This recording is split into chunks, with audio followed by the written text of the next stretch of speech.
श्री गणेशाय नमः। ओम नमः शिवाय। आप सभी शिव भक्तों को सादर नमस्कार। आप सत्यजीव जा शिव सरिता का यह वीडियो देख रहे हैं।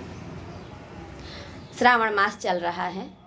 आप सभी शिव पूजन में, शिव कथा श्रवण पाठन में लगे हुए होंगे। किसी भी बहाने से चलते फिरते, सोते बैठते, उठते जागते, किसी भी रूप में थोड़ा या बहुत जिसकी जैसी सामर्थ्य हो, शिव पूजन, शिव नाम स्मरण कभी निष्फल नहीं होता है। स्वयं भगवान शिव कहते हैं कि जो महादेव महादेव महादेव शिव रुद्र हर पिनाकी नाम का स्मरण करता है, मैं एक नाम में ही श्रद्धा पूर्वक, भक्ति पूर्वक, विश्वास पूर्वक किए जाने पर एक नाम के फल स्वरूप ही मैं उसे भोग और मोक्ष दे देता हूँ और शेष नामों के लिए उसका ऋणी हो जाता हूँ। ऐसे महादेव आशुतोष और डरदानी भगवान शिव को बारंबार नमस्कार है। आज कुछ विशेष चर्चा करूंगी। बहनों एवं भाइयों, जैसा कि आप देखते हैं आजकल बाल्य, युवा एवं वृद्ध सभी अपना जन्मदिन मनाते हैं। आजकल जन्मदिन मनाने की प्रथा बहुत ज़ोर शोर से चल रही है और सभी इसका आनंद उठाते हैं। आज इसी पर कुछ चर्चा होगी, जन्मदिन पर। सबसे पहले तो हम ये विचार करें कि जन्म, माता के उदर से जब हम बाहर आए तो हमारा जन्म हुआ। हम जिस समय बाहर आए उस समय,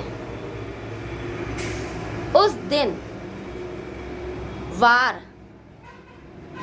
मान लीजिए कोई सोमवार को किसी का जन्म हुआ तो सोमवार के दिन अगर वो 10 बजे रात्रि में पैदा हुआ तो सोमवार को रात्रि में 10 बजे जो नक्षत्र था, जो तिथि थी, वो तिथि, नक्षत्र, वार, इनका संयोग किसी का भी जन्मदिन कहलाता है ज्योतिष के अनुसार। और आजकल जो जन्मदिन मनाया जाता है वो कैलेंडर के हिसाब से, तारीख के अनुसार।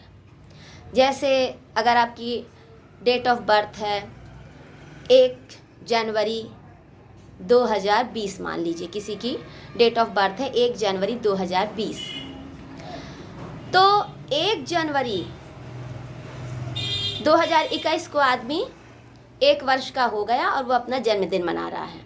1 जनवरी 2022 को 2 वर्ष का हो गया, वो अपना 2 वर्ष का जन्मदिन मना रहा है।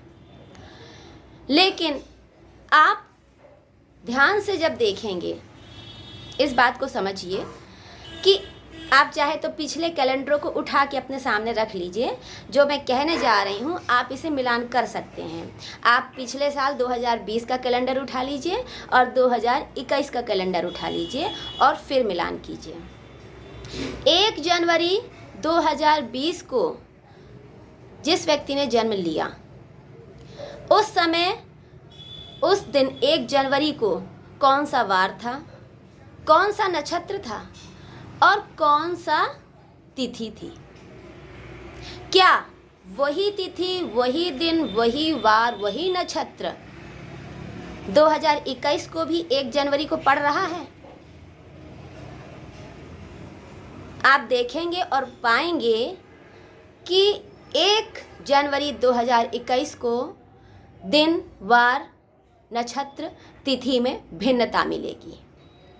यानी आप या मैं या जो कोई भी, जिस दिन हमारा जन्म हुआ था, हम माता के गर्भ से बाहर आए इस संसार में, हमने पृथ्वी का स्पर्श किया, तो वो हमारा जो पर्टिकुलर समय था जन्म लेने का, उस दिन जो ग्रहों का संयोग था, तिथि थी, नक्षत्र था और वार था, इनके संयोग से उस समय जो ग्रह जन्म गोचर में स्थित रहते हैं वही पूरे जीवन पर्यंत अपना प्रभाव डालते हैं। तो जब उसमें किसी का जन्म हुआ है तो फिर अगले वर्ष तारीख आप मिलान करते हैं कि 1 जनवरी को हुआ तो अगले वर्ष भी 1 जनवरी, लेकिन तिथि, नक्षत्र और वार नहीं मिलते दोबारा। क्यों? क्योंकि जन्म एक ही बार होता है इस जीवन में। इस जीवन में माता के उदर से जन्म एक ही बार होता है, इसलिए जन्मदिन भी एक ही बार मनाया जाता है। दोबारा जन्म होता ही नहीं, वो दिन आता ही नहीं है इस जीवन में। हम माता के गर्भ से एक ही बार बाहर आए इस जीवन में, जब तक कि मर नहीं जाएंगे। अगले जीवन की बात छोड़िए, वो फिर दूसरा जन्म कहलाएगा। इस जन्म में हम माता के गर्भ से एक ही बार बाहर आए हैं, दोबारा उस रूप में नहीं आ सकते हैं, चाह कर भी नहीं आ सकते हैं, क्योंकि अब धीरे धीरे हम मृत्यु की ओर जा रहे हैं।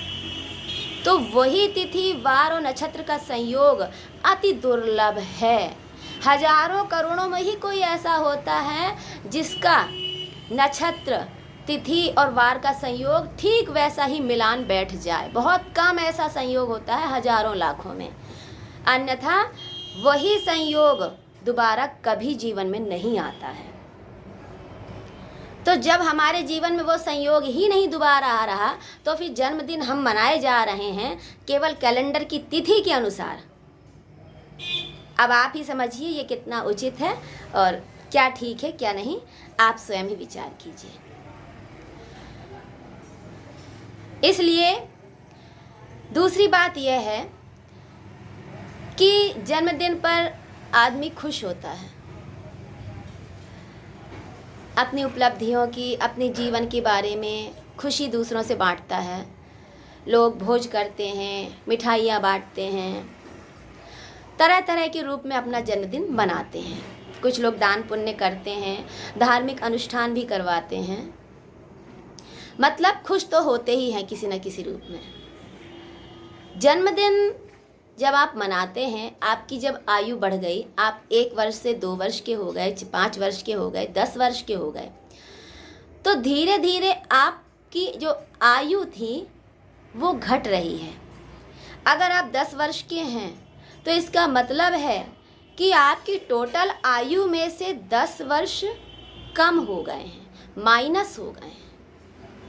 अब ये खुशी की बात है कि दुख की बात है, इसका निर्णय भी आप ही के हाथ है। तो यही मैं आप तक पहुंचाना चाहती हूं कि जन्मदिन अवश्य मनाइए, खुशी शेयर कीजिए, पर इस सत्य को अवश्य ही ध्यान रखना चाहिए कि ये जीवन एक जलता हुआ दीपक है। जैसे जैसे तेल घटता है वैसे ही प्रकाश होता है। अगर तेल ना घटे तो प्रकाश नहीं होगा। प्रकाश हो रहा है, दीपक जल रहा है, इसका मतलब है कि तेल घट रहा है। तो हम अग्रसर हो रहे हैं, इसका मतलब है कि हम मृत्यु की ओर बढ़ रहे हैं। हर पल हम ऊंचाई पर जा रहे हैं, आगे बढ़ते जा रहे हैं, पर मृत्यु के समीप भी जा रहे हैं। इस तथ्य को हमेशा ध्यान में रखना चाहिए। वज्रदंष्ट्रम करालम च कालकंठमरिंदमम सहस्त्रकरम उग्रम वंदे शंभु उमापतिम। अब इसमें कुछ लोग कह सकते हैं कि भगवान की भी तो जयंती मनाई जाती है, बहुत सारे त्यौहार मनाए जाते हैं हर साल। जैसे मान लीजिए जन्माष्टमी, श्री रामनवमी, महाशिवरात्रि, किसी का भी आप उदाहरण ले लीजिए। तो कुछ लोग ये तर्क दे सकते हैं। तो वहाँ पर आप ध्यान रखिए कि जब जन्माष्टमी मनाई जाती है, श्री कृष्ण जी का जन्मदिन, जन्मोत्सव, तो वो दिन के हिसाब से नहीं मनाई, तारीख के हिसाब से नहीं मनाई जाती कि 10 तारीख की, 20 तारीख कैलेंडर की। जन्माष्टमी ज्योतिष के अनुसार मनाई जाती है अष्टमी तिथि को। जब अष्टमी तिथि पड़ती है, रोहिणी नक्षत्र, चंद्र का संयोग होता है, तब जन्माष्टमी मनाई जाती है मध्य रात्रि में। मतलब वहाँ पर कैलेंडर की तारीख के अनुसार नहीं मनाया जाता, तिथि, नक्षत्र, वार के अनुसार मनाया जाता है। इसी तरह श्री रामनवमी भी, महाशिवरात्रि आप ले लीजिए, तो वो भी निशीथ काल में, चतुर्दशी तिथि जब हो निशीथ काल मध्य रात्रि में, तभी वो महाशिवरात्रि होती है, तारीख के हिसाब से नहीं होती है। इसी तरह जो भी हमारे धार्मिक पर्व त्योहार पड़ते हैं, मनाए जाते हैं, वो सभी तिथि नक्षत्र वार के मिलान से ही पड़ते हैं। यही अंतर है ज्योतिष में। तो आशा है कि आप भी अपना अगला जन्मदिन तिथि वार नक्षत्र के संयोग से मिलाने की कोशिश कीजिए, जो कि शायद ही इस जन्म में आए, क्योंकि जन्म सिर्फ एक ही बार होता है इस जन्म में। अंत में महाकाल भगवान शिव से प्रार्थना करूंगी कि वे इस जन्म और मरण के चक्र से हमें मुक्ति दिलाएं। वज्रदंष्ट्रम करालम च कालकंठमरिंदमं सहस्त्रकरम उग्रम वंदे शंभु उमापतिं। कुंद इंदुदर देहसम उमापति करुणा अयन, जाहि दीन पर नेह करहु कृपा मर्दनमयन। मंदारमाला कुलितालकाय कपालमालांकित शेखराय, दिव्यांबरायै च दिगंबराय नमः शिवायै च नमः शिवाय। समस्त भाइयों बहनों को श्रावण मास की हार्दिक शुभकामनाएं। ओम नमः शिवाय च नमः शिवाय। श्री शाम सदा शिवार्पणमस्तु। उमा महेश्वर प्रियता।